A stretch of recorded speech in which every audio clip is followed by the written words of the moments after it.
Coming up on OTH, Raymond and I go over the patch 11.24 preview, the new coaching announcements, our thoughts on pro players becoming coaches, and we finally discuss our favorite characters from Arcane.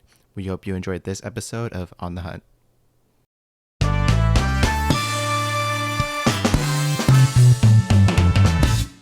Welcome, everybody, to episode 38 of On the Hunt, a League of Legends podcast. I'm your co-host, Chris, a.k.a. I know a pretty rave girl, because I bought these like RGB lights for my room on Black Friday, and so yeah, it's a rave in my room now. It's pretty cool. Okay. I'm like one step closer to being a fake streamer, I guess. Damn, dude, I thought you were about to tell me that you found love at a rave recently, and I was like, damn, way to go, man. What's the wedding? But No, guess it's not. not for me. Okay. I've never even been to like a concert or anything, but we can talk about that another time.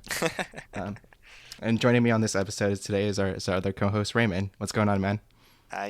More of the same. Just been playing some League. Not going to any raves on my end, but yeah, playing some League, spamming That's fair. some favorite champs. It's been good. I finally got So you've my been playing a lot? not that much really, but still, like last week, I think it's probably about the same as last week. I've been playing enough, a few games most nights. We're Yeah, getting same we're here, gonna but hang a preseason. that's what's up. Yeah, same here. Just playing some ARAMs with a couple of people on my friends list, having some fun with it. Um, I found out that the item that lowers your cooldown on kill by 25%, Axiom Arc, that you Uh-huh. can build that on any champion and it's fine. Yeah, The heck item is yeah. awesome. I had a Malphite in my game who built that item, and it does not matter what stats it has. That item is awesome. I had And you, thought about that. I had one of my buddies used to be he'd play top lane, and he used to build Malphite, and you'd go like Triforce on him, and go like press the attack Triforce Malphite, like AD Malphite. And it's like not that bad. And I was thinking about it, like I wonder if you could go Triforce or Sunder into Axiomark on Malphite. You're like Bruiser always up ulti Malphite. Think about it. But I guess you can just go normal Malphite and just throw it into your build anyway.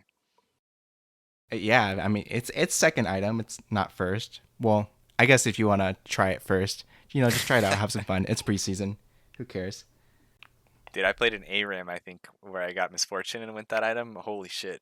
I think I had like 28 kills in that game. It was disgusting. Jesus. Yeah. But the item's pretty fun.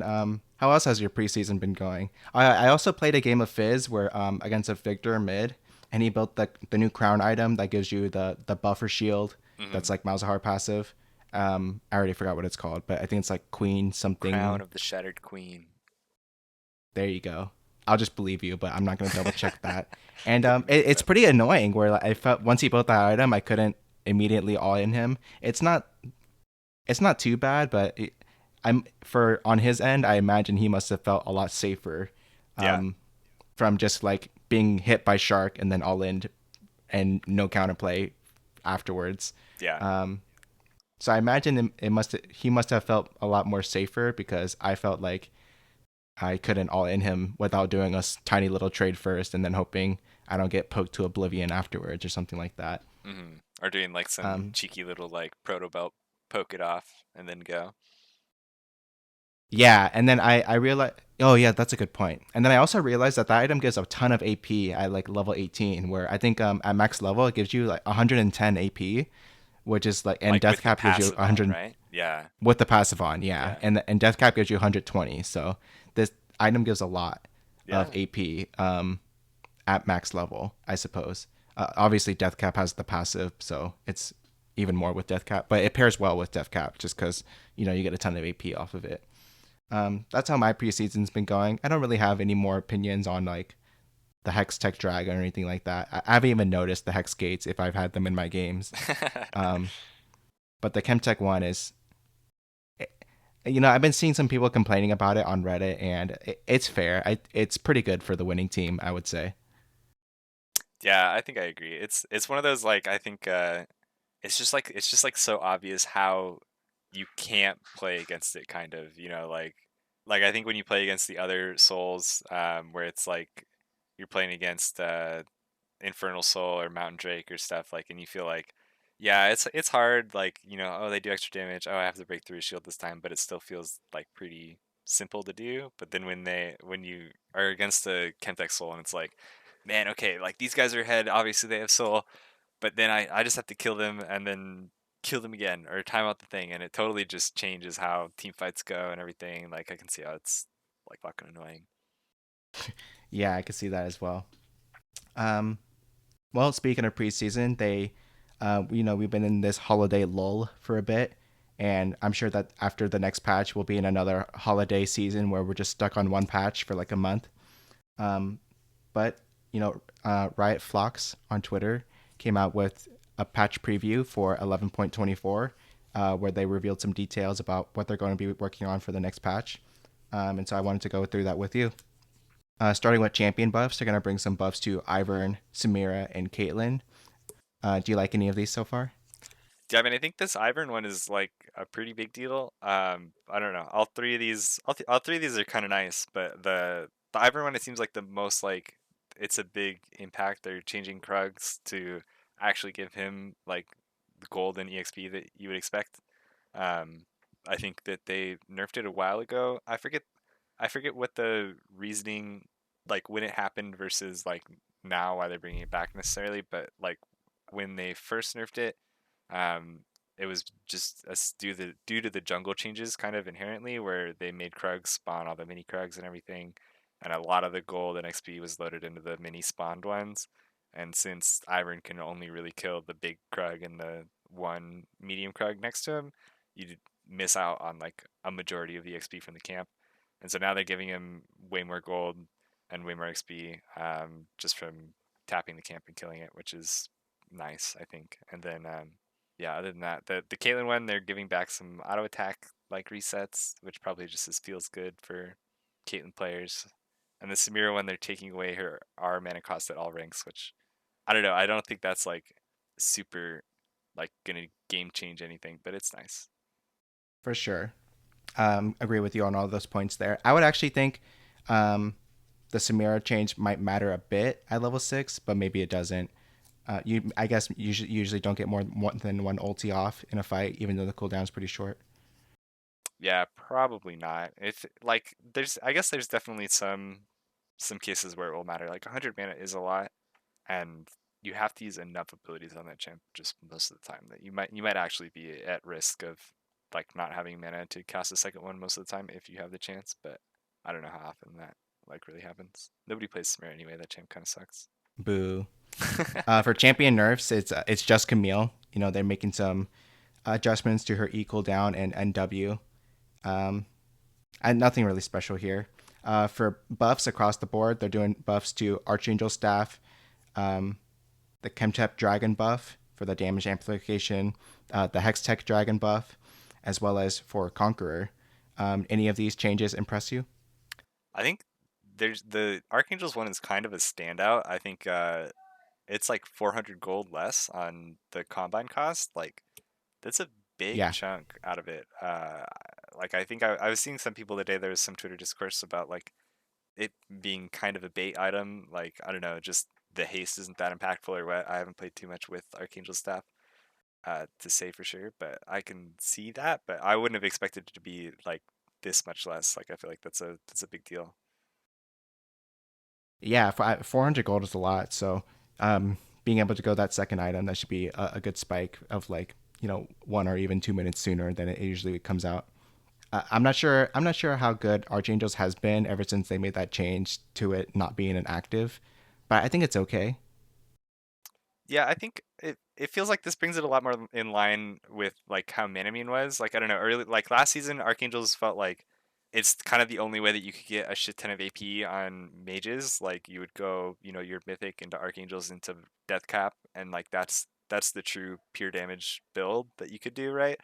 And now, like I don't know, Manamune isn't really like that. Like it's a nice, cheap, AD like source, and you can spike it pretty early and stuff like that.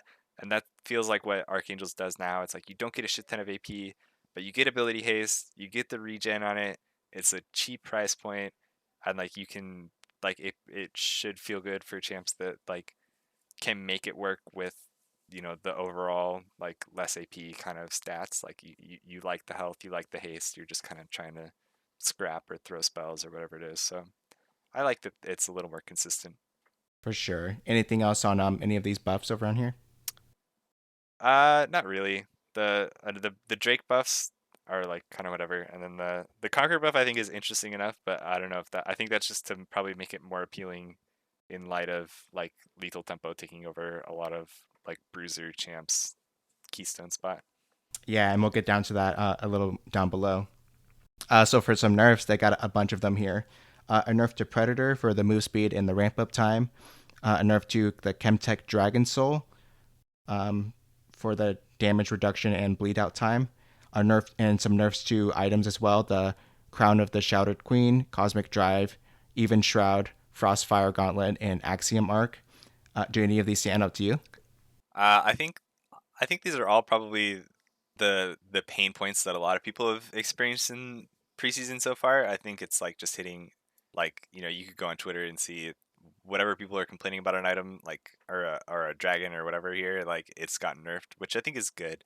Um, I don't think there's anything in particular that I'm like, oh, they shouldn't have nerfed this, or like, oh, thank God they nerfed this, like I thought they wouldn't, or whatever. Like this seems like what I would have expected if you said like what things should be nerfed out of this patch. I'll say I'm glad that there's an Axiomark nerf. I'm not sure. I'm almost not sure that it's enough, but it's nice to see that there's a nerf on it. Yeah, you kind of think that like an item like this, it has to be lower or just like or not exist at all. Yeah, yeah. We'll see. We'll see what they decide to do with it. I feel like, I mean, I don't know. They kept Spear of Shojin in the game for a whole season, right? So who knows what they'll do with Axiomark. Yeah. Do you remember like a few seasons ago when I think it was Presence of Mind used to reduce ulti cooldown as well? Was that a thing? Yeah, that was the thing. I'm trying to think. Was it just straight up like this? I don't remember exactly how it worked. Yeah, I I just remember. Well, I just know that like for the longest time, like if you don't take Presence of Mind on a mana champion in ARAM, then you're trolling. And so I'm pretty sure at some point it did reduce cooldowns I think actually as it well. I think it worked similarly to Ultimate Hunter, right? I think Ultimate Hunter didn't exist, and it was like on Presence of Mind where like takedowns would give you ultimate Right, and then they cooldown. made Ultimate Hunter later on, Yeah, and and they took it gave out that of part of the Presence of Mind. tree like four different choices. Right, Right. right. That sounds right to me. Yeah, and which was yeah, Presence of Mind was broken, and it still is, Yeah. um, but there's that. Um, and then yeah, finally the last adjustments are to Lethal Tempo, Kled, and Glacial Augment, where it's a fuck ton of numbers here that I'm not going to read out, but um, yeah, pretty much for this whole thing, they're just doing a number of adjustments. It's the first patch for the preseason patch to change what's been going on and so forth. And I do believe that with this upcoming patch 11.24, they're going to make the spawn rate for the Chemtech and Hextech dragons just normal, just like the other ones, and so we won't Mhm. see them as often anymore. Do you care about any of the Lethal Tempo, Kled, or Glacial Augment changes? I think the lethal tempo is the only one that'll probably affect me directly. I guess people have been going glacial augment like on supports and stuff, but I haven't like I don't think I care about how they're bouncing slow percentages. But I like the direction for this lethal tempo change. Reducing the melee attack speed on it and upping the range attack speed is probably like it's the most annoying part of it as a like ADC player. I feel like the the attack speed buff doesn't feel super impactful. The range is like nice when it's fully stacked, but doesn't seem like similarly. I don't think it like totally changes stuff. Like I'd rather just have more attack speed on it. And a lot of the melee champs that have been like super abusing it, like when you just get 90 attack speed for free, it seems crazy. So I'm glad they're toning that down a bit. Yeah, I think Lethal Tempo has definitely been going good so far. And then for Glacial Augment, from what I've seen of it out of it so far, I think it's pretty cool that you can proc it just like off of random different skills now. And so I definitely want to do some more experimentation with that one. But I think it's pretty cool so far. And like you said, it's kind of just playing with a bunch of they're just adjusting the numbers with different rates for how AP and health scales with that sort of thing. So we'll see how that goes. And that's it for the patch 11.24 preview. And then from there on, not much else to talk about this week. Just a couple of roster changes, roster news, and so forth. We can start with. It looks like they put out a release today that the All Star event for this year is going to be canceled. And by canceled, they mean that like it's not that they tried to plan it and then circumstances unforeseen occurred and now they have to cancel. It's more just like, yeah, we're just not doing that shit this year. Yeah. Um, how do you feel about that? Do you care? I'm not too worried about it. I don't think like I feel like I don't know. There was some degree of like I think on Reddit I was reading people saying that you didn't like they didn't care about it because like oh the All Star event is turned into garbage with like streamers only. Like I don't even it's not even for pro players and stuff like that, which I don't think I mind as much. But like it's definitely not something where I have to see All Stars every year.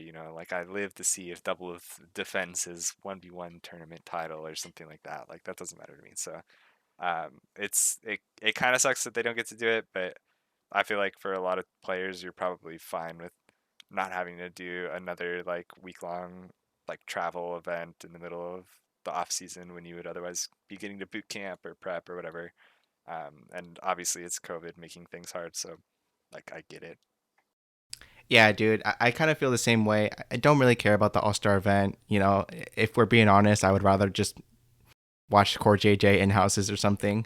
That's True. Yeah. more off season excitement for me. And I wouldn't mind if that's the direction that they took this. If just like local All Star events around for the different regions, like just these kind of mixing up rosters and letting people play with other people and see how that goes, and just record the audio and then have a blast with that content. For the different regions of LCS and LEC can have their own kind of all star kind of thing, and yeah, just throw in Double Lift into the team of like Golden Guardians or CLG and see how that goes, and let them see how that operates, and then people can tell how does Dardoch operate in a team environment with different players or something like that. Like that would be the chance to experiment. And I kind of bring this up because I remember being so excited back in like 2014, where like I think where like a Double Lift got to play with the special, and it was like holy shit, like this, like I've always wanted to see that, and now it can happen. And then I think they go and I think they beat Europe only for like one game, Yeah. and that's it. But that game If I was hype, remember, and Double got a and it was pentakill, fucking and who hype. Bill does, dude? Like, come on. Yeah. So I wish more roster mix and matches were able to happen like that, especially when all these players are locked in through contracts and stuff like that. I wish they could just play more freely or get the opportunity to play in a competitive environment where the results matter more often. Yeah, I kind of feel you on that. I, I think that's you said it, and now I'm like thinking about it more about like if they did a like single region like all star event rather than trying to do like the Rift Rivals stuff or the West versus East all stars or whatever. Like if you could just do like we're kind of at that point I think where there are like the league's been around enough and you still got like a lot of like new and old like players. You could do something like where you pick like the top 10, like the first and second all pro team like goes to all stars for NA, and like it's those 10 players and then like 10 retired players now, like you bring back Double Lift and like you're saying like Xpecial or Scara or some people like that, and then you like draft like a couple teams or four teams of five or whatever, and you do some weird round robin stuff for other, like they bring back fun modes or whatever, and do some show matches like that. Like that could be cool. um but yeah, I don't know how you would. I don't think there's a way to really do like any big international event like now. Like obviously they've canceled it, so they Riot hasn't figured out a way, right? um but yeah. Yeah, and the All Star event usually takes place in America. I for at least in more recent years, I remember them being in like Las Vegas and stuff. But certainly, if they've had All Star events or that sort of thing out in like France, I believe.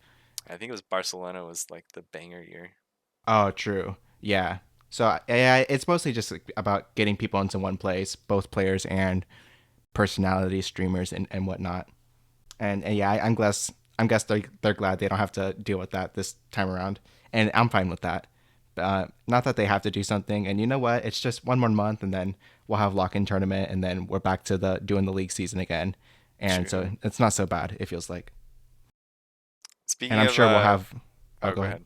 I was gonna say, speaking of the Core JJ in-houses, did you watch those? Did you catch them this weekend?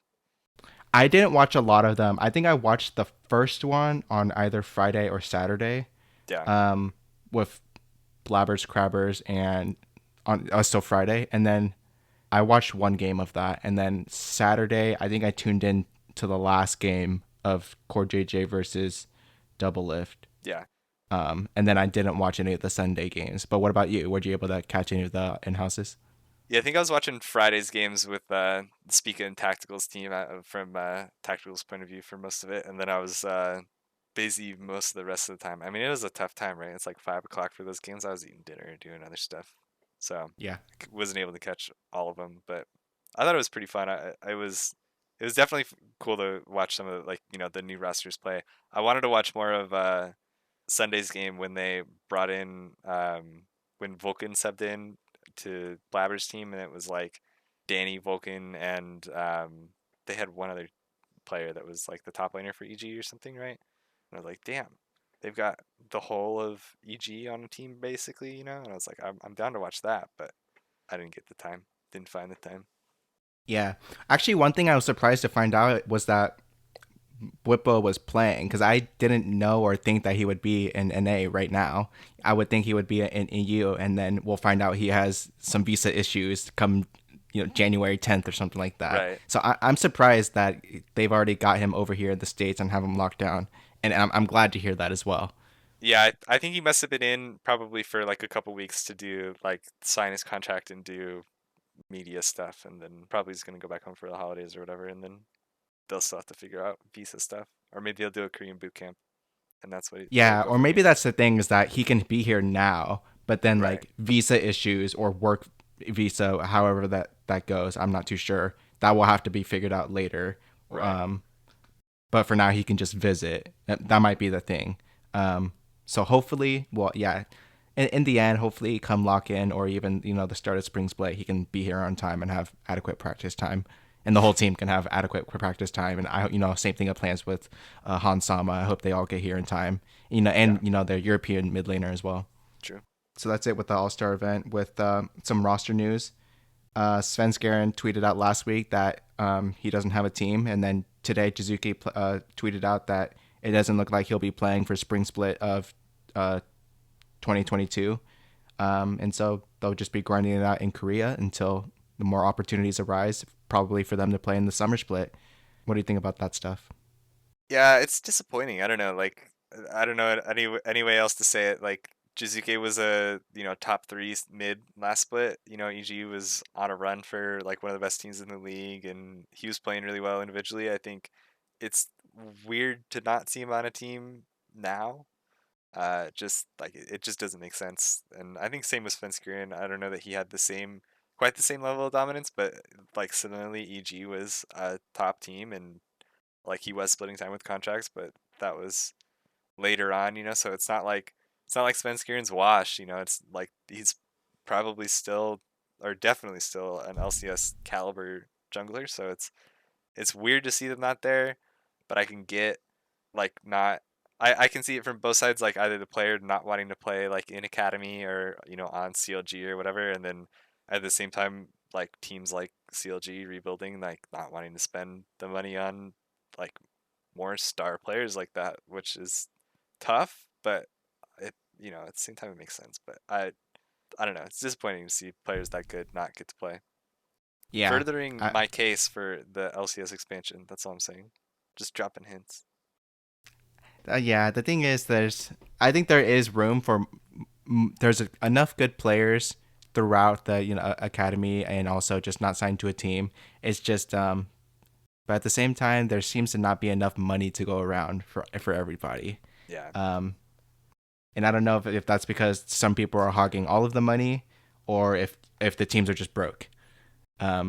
If we're in comparison to previous years.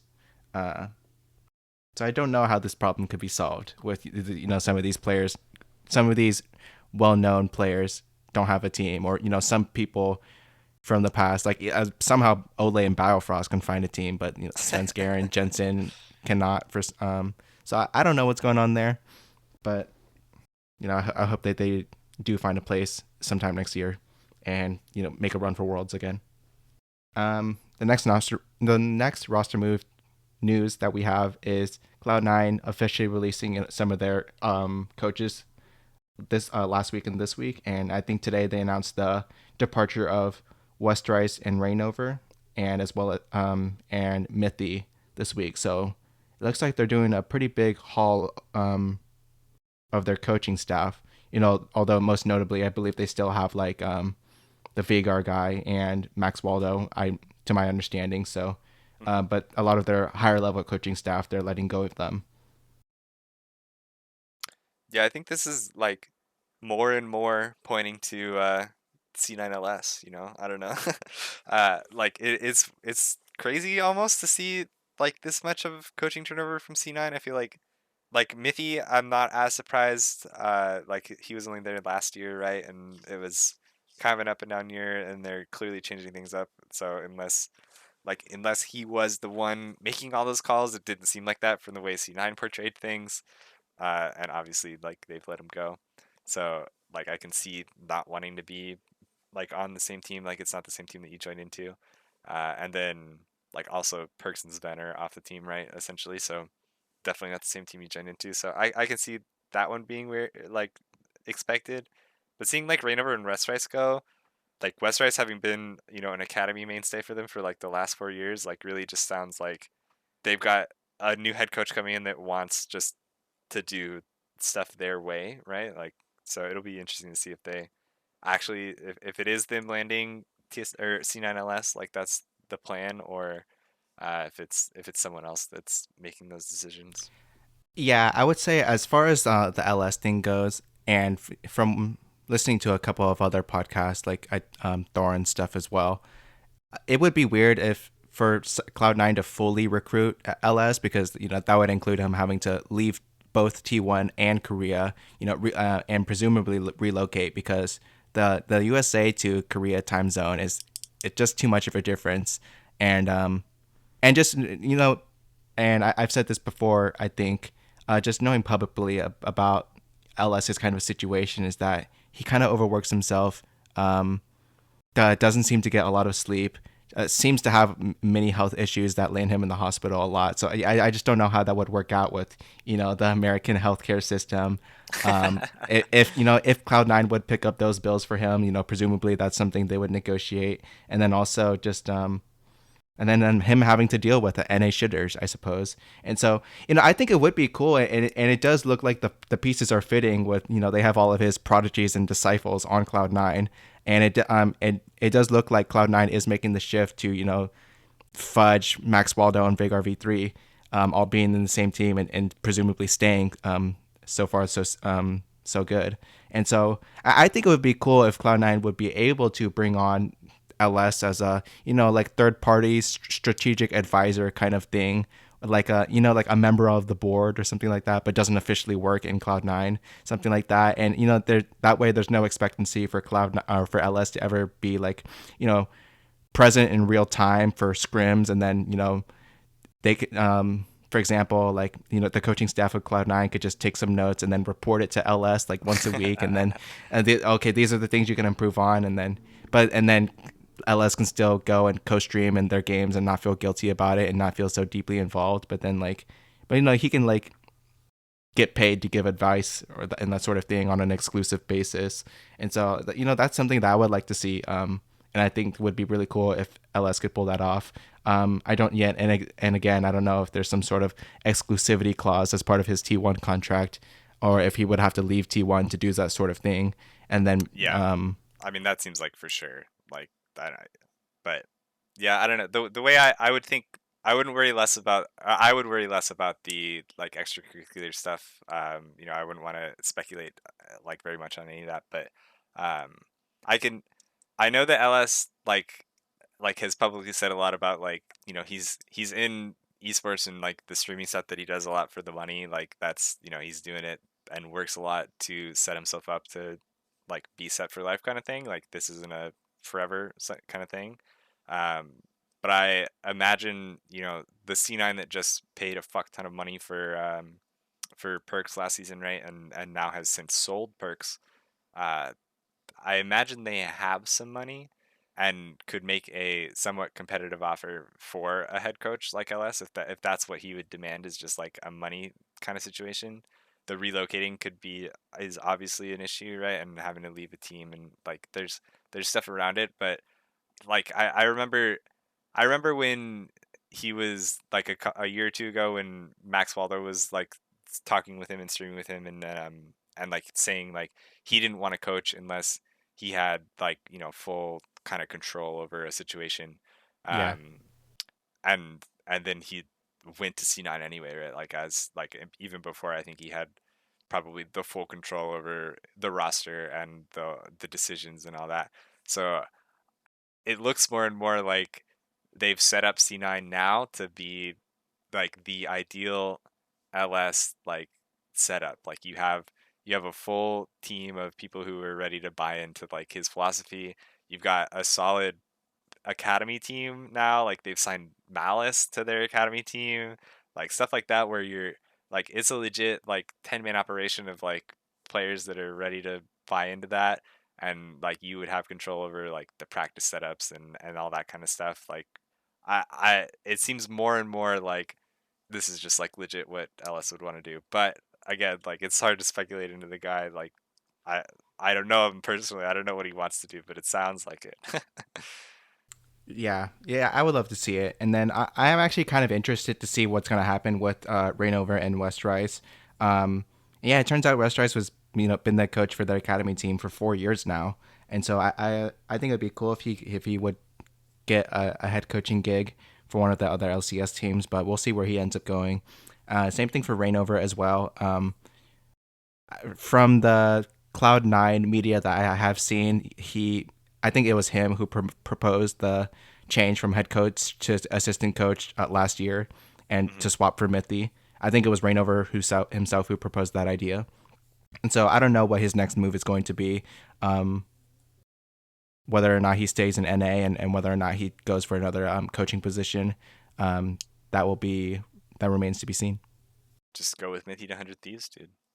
We'll Yeah, see. and yeah, if they have the money, man, which I'm sure they do. I think 100 Thieves, dude. They got the hoodie money, baby. Yeah, boy. Um, which is fucking yeah, like 100 Thieves merch is expensive. Not that I've tried. In other roster news, a couple of other pro players have announced that they're picking up some coaching gigs now. So Acadian was one of them. Believe he's going to be a coach for At one of Golden the Guardians academy teams, Academy. Yeah. Golden Guardians Academy. Hell yeah! And then they've also and then today Immortals announced that Dardoch will also be an assistant coach for the Immortals team. And then I think I saw a Demonte tweet about a week or two ago, one of those like it's done kind of gifts that everybody's like tweeting nowadays with the Right. contract picture and stuff like that. So I wonder if there's something there as well for Demonte. And then today Golden Guardians announced their coaching staff as well, which includes Stixay as a positional coach for 80s carry, as well as some other positional coaches as well, who I believe are all from OCE.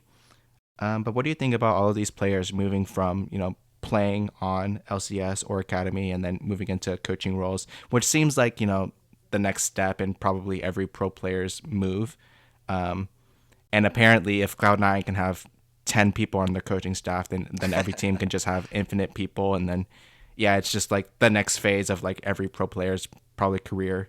If they like if they don't if pretty much if they don't know what else to do, they could just continue to stay in esports in the League of Legends scene. Yeah, I think there's probably a couple things that I have to say about this. I'm glad you brought this up because I was thinking about this too. Like, I think that like esports is probably like it's almost like overdue for more pro players to actually become coaches like this, right? Like most of the coaches we've seen have been like people that were or like that you see in LCS, right? Like widespread, not necessarily successful ones. I think we've seen a lot more of like successful coaches be like former players and stuff like that across like LCS, LEC, even Korea and stuff. But I think a lot of um, there's a lot inherent to like playing the game that you kind of have to know to be able to coach it, and I think also like playing in LCS teams and like knowing how it all works to be able to manage the players later is like important too. Um, like there's some degree of that teams have tried to bring in like outside coaches, non-endemic coaches to do stuff, or you're not a gameplay coach. You're the like Weldons of the scene where it's like you're just there to facilitate other people doing the gameplay stuff, and I don't think that that's really well suited for law on a greater scale. Um, I think across like traditional sports, it's becoming really obvious too that like the the more experienced, the successful people who had successful playing careers often have like are able to have successful coaching careers, and like it's hard to be a coach that's doesn't have that kind of experience. So I'm glad that more players are doing this. I mean, it's just a matter of time, really, for players to finally be like, I'm not good enough to play in LCS, or just like roll around an academy for a while and like actually get to do the stuff now. So I think it'll be interesting to see if it works out. Like that's most of it, but I think it's cool. Yeah, I kind of I'm a bit split on it. On one hand, I think it's cool because the whole point is that these people have been players who have been coached, and in that sense they know about coaching. But on the other hand, I kind of think of like when you're hiring for this thing and these players approach you where they're looking for something to do presumably, and of course they've been players, they have the experience of the game knowledge, which is what they can offer. But they don't have any experience as formally as a coach, which is kind of the problem. And so I think it's a great idea to bring them on, but I view them as like interns in that sense of like I don't know how much coaching experience these people have, and then I just know that they're good at the game and they know about the topic and they can provide some insight that some other people cannot. But at some point, like definitely, like I think being an assistant to coaching on the academy team is a good start, and then having somebody that they can report to, or somebody that has oversight over them and over their progress, and helping them to become better coaches, or how to coach and how to deal with players and manage players. Which again, I'm sure they'll have unique insights too. Of like, do you remember that? Do you remember that TSM Legends episode where like Peter Zhang takes Acadian aside and like tells him like, yo, you got this, bro, and like don't let other people Yeah, tell yeah. you like how to run the game. Like you're the fucking jungler and you're gonna run this shit. Uh Like huh. I'm glad that Acadian's gonna be able to have those kind of moments with people who he can have under his purview. But then like, but what about every other time? And the people that he works with aren't necessarily going to have on stage pressure moments in the semifinals of playoffs or something like that. Like right now, he's just working with the academy for and that's just an example. Um, but so But what I do you think mean? it's a Like, good thing. why does that matter? Like, for the players, right? Like, any academy player is gonna have that same experience. It doesn't matter who their coach is, right?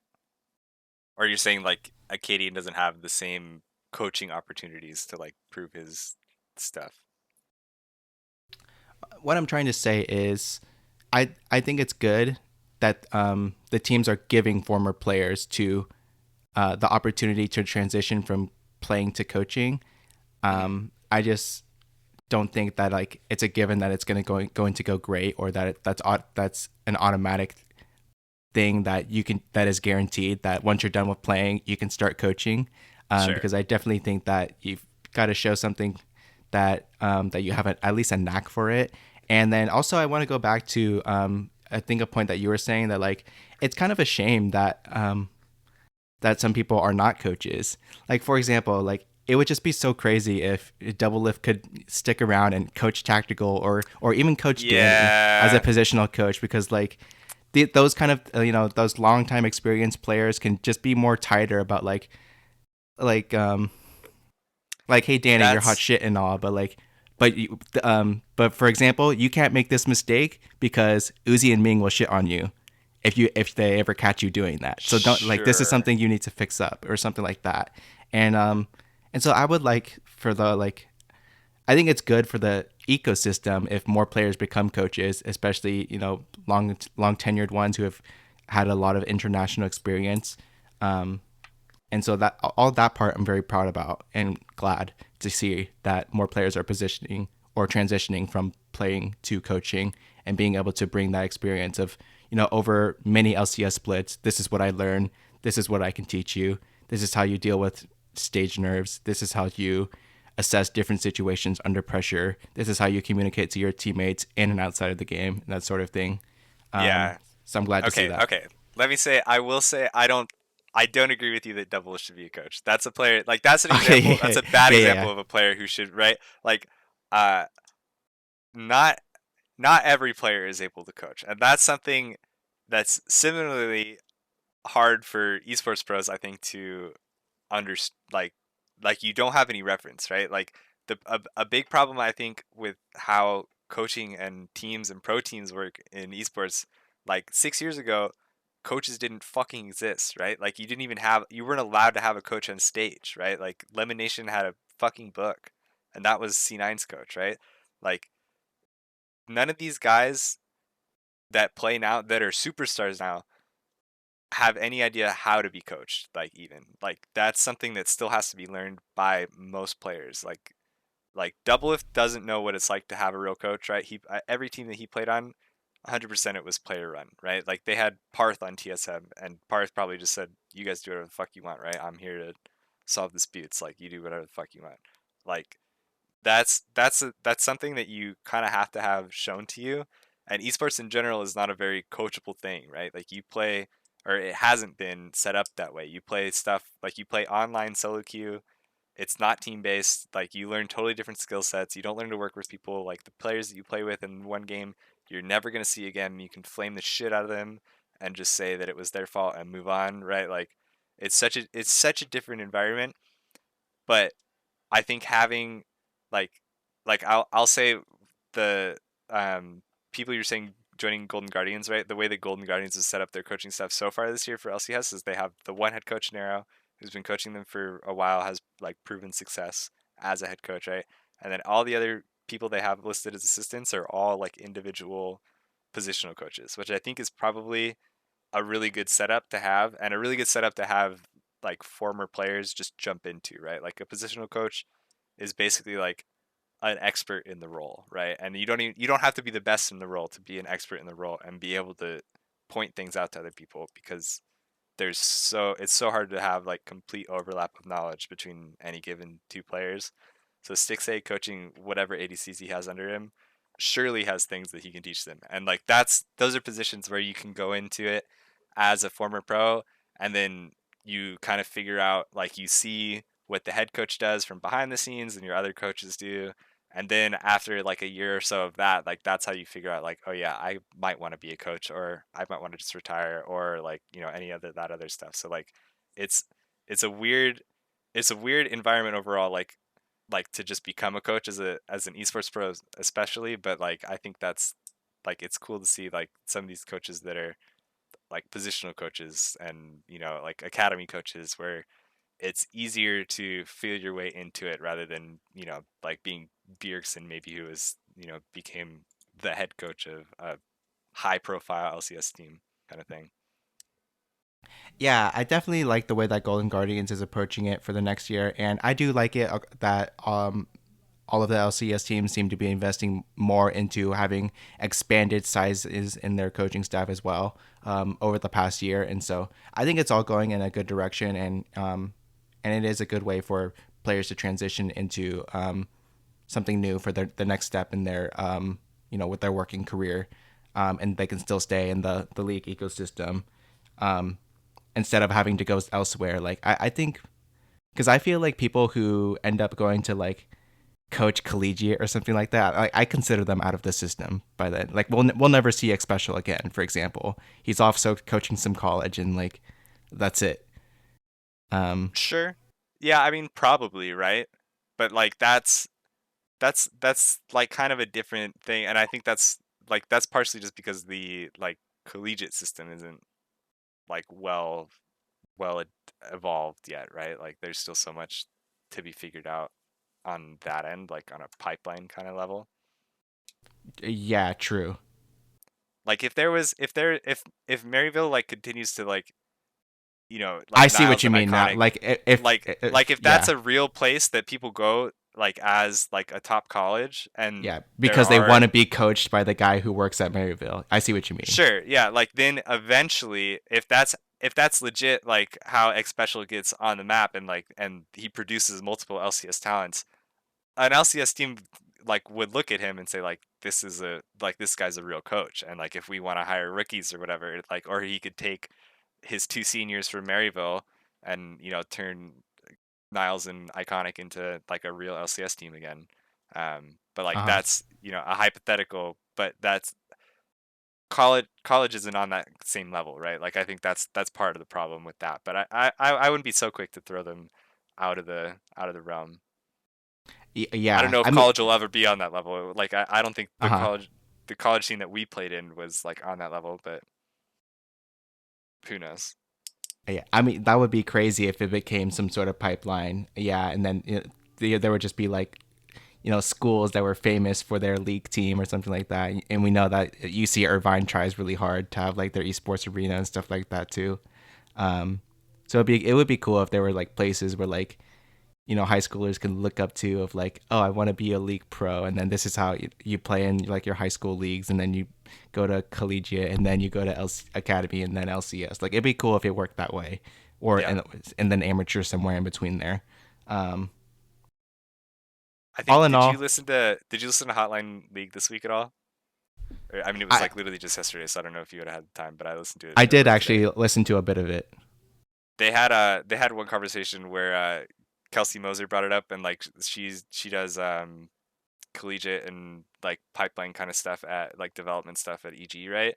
And was Hmm. saying like it is weird now, like how guys like General Sniper just signed a contract, and you've got Jojo Pion who just turned 17 that's going to play in LCS, right? Like you've got these like literal kids like don't even have driver's license kind of kids. I mean, that's not fair because a lot of LCS pros now that are like 25 don't have driver's license. But like, point being, like, there's a lot of the system now that preys kind of on kids who don't have that experience, right? There isn't a good way for them to get to LCS in like a normal life development pathway besides like they hit challenger at 15 and like next year you're on an amateur team under an org like that that's like a really weird fucking pathway. Um, but yeah, I'm with you that like if college was actually a real like viable option and the LCS wasn't skewed towards 18 or 19-year-old rookies and stuff like that, like it would be way cooler in terms of just like being able to bring talent up, I think. Yeah, it would severely delay that. Because Right. I imagine, for example, I imagine JoJo, for example, hasn't been playing for that long, maybe like 2 or 3 years, possibly. Maybe he's been playing League for longer. But if there was some sort of thing where like you have to go play through collegiate or something like that, then you could end up playing 3 or 4 years before you end up on even an academy team, and that would be a long journey of like having to stick through so many seasons and so forth, and keeping up the momentum for that. So that would be interesting as well. Yeah, I'm kind of over Arcane, but we could talk about that too. Shit, yeah, we didn't talk about it last week because we spent an hour and a half talking about patch notes. On. Yeah, I don't know. It's been a while since I watched it too. yeah, and it's been a while, so whatever. Did you like it? Did you like seven, I eight, liked nine? it. I thought it was cool. 7 8, yeah, I thought 7 8 9 was good. I'm almost surprised that they left it on like such a cliffhanger. I was surprised as well, but I like it. I think I like it. I like the way Yeah, that they left it off, and it definitely gives room for like, oh, I want to see what happens, and I'm glad that like, when there will be a season two, which unfortunately won't be next year, but season two is just gonna pick up there. It's not gonna pick up further down the line or something like that. It's just gonna be a right. continuation of what happened in season one. or it. I hope that it is. So I liked it. There's some good scenes here and there, and maybe a couple of weird scenes from what people have said. But overall, I enjoyed episodes 7, 8, and 9. I'm not much of a critic or like a film enthusiast or anything, so I'm not going to go too in depth about like how they did well in certain things. But I like those 3 episodes, and I like the way that they approached the story for all of the characters. I think all of the characters developed out pretty well. Okay, I have a difficult question for you, Go or for maybe it. it's not difficult. Do you have a favorite character? I don't know. I think I was I think it's hard for me to say, and I don't know how much of it is like just like previous bias. I think I'm a Caitlyn simp, but I don't know if that means like it's because I'm a Caitlyn main or like because I actually like Caitlyn. I think I like Caitlyn probably the most. Yeah, that I have a problem with that too because I was thinking that I like Caitlyn, but I'm also like Caitlyn's awesome in game, so maybe that's like some sort of like unconscious like attraction to her. But I was like, and Yeah, it was like I wanted to like Caitlyn, and then like I was like, yeah, exactly. I still did. Like Yeah. what, she's fine. She can be liked, like some part of me. Right. I had this conversation with someone else and he was like, obviously it's Vi, and like I think Vi is a good character and overall, but Vi's not my favorite. And then I think that if I had to like pick a favorite, I think I would oddly like I would say Savika for some reason. The girl who's like Okay. Silco's henchman. Yeah. Not for any good reasons. Like I just like her Just like if you attitude had to and pick one. loyalty and Yeah. that sort of shit. Yeah, like that's like some parts of her that like I'm not. It's not that she's like well fleshed out or anything with an incredible backstory and that. But what we do know about her, I fuck with it. And so if I had to pick one, she would be my favorite character out of Arcane season 1. And she's well featured throughout the episode, so it's not like she's an extremely minor character or something like that. Yeah. Didn't just pick like, oh, there was this one guy that you saw in the back of this one scene, and he had like this funny hat, so that's my favorite character. Yeah, or like this guy got his head smashed into the arcade or something like that.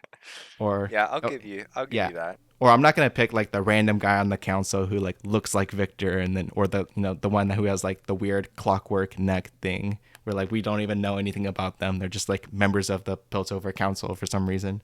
Yeah, yeah. I think I'll stick confidently on the Caitlyn answer. I'm good with that one. For sure. All right.